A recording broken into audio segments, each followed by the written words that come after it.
Hey gang, I ran over a newspaper with my snowblower. There's still some of the remnants in there, so it actually the newspaper got sucked up in here by the blades into the auger. The auger wouldn't turn anymore, and then also another consequence was that the lever here to make the blades go, to make the snow throw, is now super loose. So after I opened up this compartment, this panel, I took off this front cover to expose the pulleys.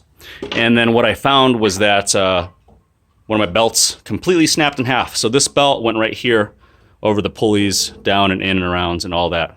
So what I had to do was find my engine information, which is here and there, respectively. And this is the Gold Series by MTD Yard Machines. It's an older model.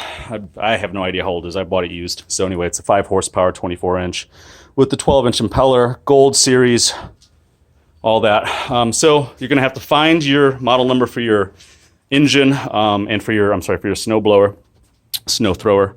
And then I went on Amazon actually, and I got the replacement belts. So instead of buying it from MTD, it would have been, if I went to their website, the Yard Machines website, it was $25. So I went on Amazon, got this for $15, and then impulsively shopped for other stuff that I didn't need. So I got that belt. So I'm not gonna make a video on how to put all this in or how to take the cover off because you're an adult and you're handy and you already know how to fix things. But so if that is not responding and it's flipping and flopping and the cable's loose, you see how loose that cable is?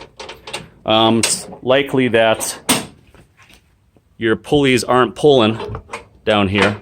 So you see if I pull this, if I move this, what happens to the cable? Oh, it gets tight again, right? So that'll be the simple, easy diagnosis for you. If you also run over a newspaper in your driveway or whatever, or a big rock, your belt probably snapped in half. So that's enough words. Goodbye.